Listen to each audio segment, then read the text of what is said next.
What if investing didn't mean guessing winners, watching charts all day, or feeling nervous every time the market moves? By the end of this video, you'll understand what index funds are, why so many beginners start with them, and how they fit into a calm, long-term approach to investing. Let's start with real life. Rent keeps going up. Groceries cost more than they used to. Your salary might increase, but it often doesn't feel like it's moving fast enough. So people start thinking about investing. Then things get confusing fast. Stocks, crypto, day trading, news headlines screaming wins and crashes. It feels like investing is only for experts or people who are willing to take big risks. But here's the quiet truth. Most people who invest successfully over time don't try to outsmart the market. They try to participate in it. That's where index funds come in. Index funds aren't exciting in the short term. They don't give you bragging rights, they don't make great screenshots for social media, but they've become a starting point for millions of people because they simplify investing down to its core ideas: diversification, low costs, and time. Before we talk about how they work in practice, let's first get clear on what an index fund actually is, without jargon, without hype, and without pretending it's magic. What is an index fund? At its simplest, an index fund is an investment that follows an index. And an index is just a list. It could be a list of the largest companies in a country. It could be a list of companies from many industries. It could be a broad snapshot of a market as a whole. An index fund doesn't try to beat that list. It doesn't try to guess which companies will win next year. It simply tracks the list as it exists. When you invest in an index fund, you're not betting on one company. You're buying small pieces of many companies at the same time. Here's a simple way to picture it. Imagine you want exposure to the food business. You could try to pick one restaurant and help it becomes wildly successful, or you could invest in the entire food court, fast food, coffee shops, dessert places, and everything in between. Some stores will struggle, some will do well, but the food court as a whole keeps operating. That's how index funds work. But why does this matter to you? Because it removes the pressure to be right about individual companies. You're no longer depending on one CEO, one product launch, or one headline. Your results are tied to the broader market, not a single story. Index funds are boring, on purpose. Boring means fewer decisions. Fewer decisions mean fewer emotional mistakes. And fewer emotional mistakes often matter more than raw intelligence when it comes to investing. Index funds don't promise quick wins. They don't protect you from market downturns, but they do offer a way to participate in economic growth without needing constant attention. That's the foundation. And now let's talk about the feature that makes index funds especially powerful for beginners: diversification. Why diversification matters. Diversification is one of those words that sounds complicated, but is actually very intuitive. It simply means spreading risk. If all your money depends on one thing going right, your outcome becomes fragile. If your money's spread across many things, no single failure can destroy everything. Index funds are diversified by design because they hold many companies at once. Here's a real-life example. Imagine your entire income comes from one job. If that job disappears, everything becomes stressful at once. But if you had multiple income sources, the loss of one wouldn't hit as hard. The same logic applies to investing. When you own a single stock, you're exposed to that company's mistakes, scandals, bad timing, or bad luck. When you own hundreds or thousands of companies through an index fund, the impact of one company failing becomes much smaller. Why does this matter to you?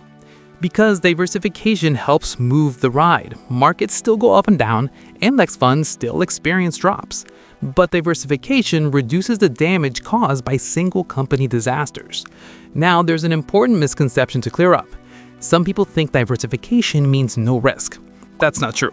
Diversification doesn't eliminate market risk. If the overall market struggles, diversified investment can still fall in value. What diversification does is reduce unnecessary risk, the kind that comes from putting too much faith in one idea, one company, or one moment.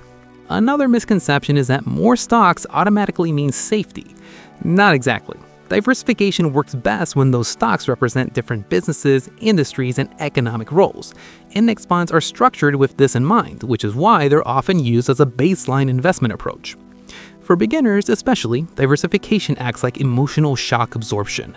It reduces the urge to panic when a single company makes bad news, because your entire outcome doesn't hinge on that story. And once you understand diversification, the next piece naturally follows, because even diversified investments can quietly underperform if costs are ignored. That brings us to fees. Fees and why they matter. Fees are the least exciting parts of investing and one of the most important. A fee is simply the cost of owning and managing an investment. It's usually expressed as a small percentage each year. Index funds typically have lower fees than many actively managed investments because they don't require teams of analysts trying to beat the market. They're designed to follow, not predict. Here's why that matters. Imagine two people invest in similar markets over many years. Their investments perform roughly the same before fees, but one person pays higher fees every year and the other pays lower fees. At first, the difference feels tiny, almost unnoticeable. But over time, fees compound, just like returns do. Money paid in fees is money that no longer worked for you. It doesn't get reinvested, it doesn't benefit from future growth. That's why experienced investors pay attention to costs even when they seem small. A common misconception is fees are too small to matter. But when you stretch investing across decades, even small percentages can quietly reshape outcomes. Index funds don't guarantee better returns. What they often do is remove unnecessary drag. Lower costs mean more of your money stays invested, and more money staying invested gives time a chance to do its job. This isn't flashy. There's no dramatic moment where fees suddenly matter. It's slow, quiet math working in the background. And that's the theme you may be noticing. Index funds aren't about brilliance. They're about avoiding mistakes that slowly compound against you. Which leads to the most important section of all, behavior. Behavior beats brilliance. Index funds don't remove emotions from investing, but they do help reduce bad decisions. Let's look at two simple scenarios. In the first, a beginner invests consistently over time. They understand the markets will move. They don't panic during downturns. They keep contributing when things feel boring and uncomfortable. And the second, a panic investor jumps in during the hype. They feel confident when prices rise and terrified when prices fall. They react emotionally and change strategies constantly. Same market, very different results. The difference isn't intelligence, it's behavior. Long-term investing is less about predicting the future and more about managing yourself. This is where index funds quietly help. Because they reduce complexity, they reduce emotional triggers. Fewer decisions means fewer chances to sabotage your own plan. So let's make this practical. Step 1, understand your time horizon. Index funds are usually discussed in long-term context because markets need time to recover from downturns. Step 2, learn before acting. Know what you're investing in and why. Confusion creates fear.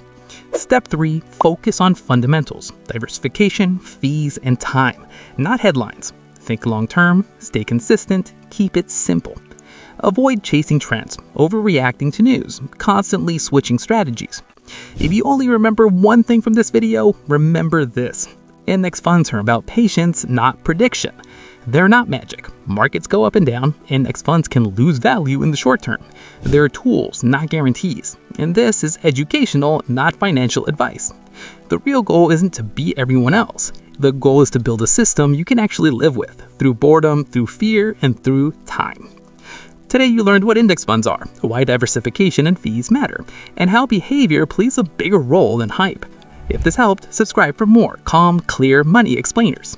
Comment below, what part of investing confuses you most? Next video we'll be teaching what's the difference between ETF versus mutual fund versus index fund. Slow progress beats fast stress.